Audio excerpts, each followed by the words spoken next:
Hello, everybody. Today I'm going to go through my valuation of Zoom Video Communications Incorporated, aka Zoom, aka their ticker symbol is ZM. So, not to be confused with another company that's ticker symbol is ZOOM, which I think a lot of people accidentally purchased back when Zoom Video Communications, everyone thought it was the cool new thing. And it is a great product, but I'm going to give my opinion. No intrinsic value is exactly correct, right? So I'm just going to give my opinion of my intrinsic value on this company. So I always start off going over the five CAGRs I use to value a company. And I don't use necessarily one. I use almost a combination of them, depending on if I have some outliers or not. And in this case, net income, the CAGR does not work for the 3-year CAGR because in 2017, Zoom had a negative net income. So for that, my CAGR won't work. For operating cash flow, they have always had a positive one of those since 2017. So I did get a CAGR for that, free cash flow. Didn't get one for earnings before tax, and obviously I got one for revenue. It's hard to make, I guess it's technically possible to get a negative revenue when it comes to returns and warranties or something, but yeah, they had positive revenues every year since 2017. So just what hops out at me when I look at those is the free cash flow, which is some investors' favorite metric, is growing extremely fast. Operating cash flow is extremely fast, and revenue is doubling every year. So that's good. That in and of by itself is amazing. So let's go down to my perpetual, optimistic, and pessimistic growth rates. So perpetual, usually I use 2% for my valuations, but since this company is relatively new and my horizon is 10 years, I'm going to go with 4% just to kind of boost it up a little bit. It won't affect it much, but for optimistic, the market, if you look at the market value of a share of Zoom, it's $409 right now. And I think when I was playing around with it, using some trial and error, I think it was between the market expects their net income or free cash flow to increase it was between 98 and 99%. I think it was like 98.5 to be exact. So I'm not going to go quite that high. I went with 80%, and look at the difference that estimation makes. When I use 80%, I value them at, I do 80% to net income, because I like to use the most conservative valuation. Free cash flow is great too, but I really don't want to use 242.7% in this case. I'm going to stick with a little bit lower, still high. I think 10 years will still be growing relatively quickly, but anyways, when I use 80% versus 90 whatever it was, 98.5 to get 409, when I use 80%, it goes all the way down to $158.92 per share. And my pessimistic, and if they got devoured by competition and just became irrelevant, and they somehow still got 20% growth, it comes out to be $3.61 per share, which is, I would buy them at that no matter what. So it's still technically risky, though, if you don't think they're going to grow at all. So just goes to show you how much speculation is going into the market's valuation on this company. Now let's go to my discount rate. Some people pick different things for this depending on different techniques.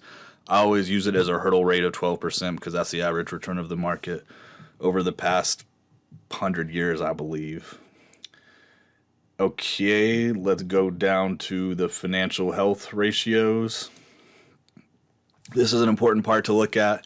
No matter how good their growth is, no matter how good whatever it is, if these things are out of whack, then it's almost like a no matter what, I can't can't risk it. So actually, their financial health is really good. Current ratio is going to be super high. Is super high because it was tough for me to find. You can see in my notes over in the assets over my balance sheet section over here. You know, it was hard to find debt, any interest-bearing debt to really include to get their debt to equity and just to see how much debt they actually had. I define debt as interest-bearing, so not just accounts payable, but actual loans from a bank or outlying bonds or whatever. So I just used accrued expenses. That was the best I could find. They didn't go any more details in the notes to consolidated statement, so that's the best I can do right now. Maybe the 10K coming out soon will have more information, but quick ratio going to be the same thing because there's no inventory to subtract.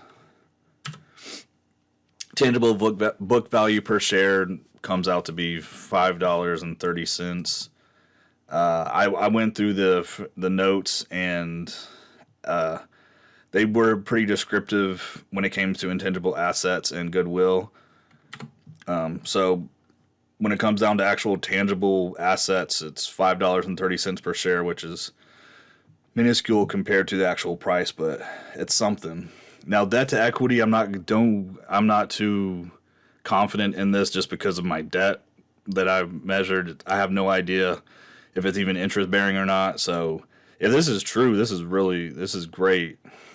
But I do know that this is true. The next one, 1% for my metric, intangible and goodwill to total assets. So very little of their total assets are intangible, literally 1%. So regardless, that's a good thing. Free cash flow per share for the 3-year average, it's not going to be, it's growing so rapidly. It's going to be a little weighted towards the lower side. So 17 cents per share free cash flow. Now, let's move over here to, let's see, these notes are kind of, guess it doesn't matter, you can still see it, but the recent quarters, which include obviously the recent quarters, and then I do a projection and I do a little bit of a weighting towards my guess on the Q4. And the growth rate, let's see, out of curiosity, the revenue of 2019 and their revenue in the Q3 of this year was more than their total revenue for last year. So they're meeting the growth expectations for sure. Whether it's going to be able to maintain that is a question. Either way, I projected total revenue for 2020 to be $2.65 billion, free cash flow of $1.5 billion. So the pretty crazy growth, but even their total so far, even if the fourth quarter didn't exist, it would be ridiculous. So it's looking like a good year for Zoom. And then a new thing I include, I like to tell investors about this. A lot of people don't know about this unless they're in accounting. The opinion on the consolidated financial statements by the auditor.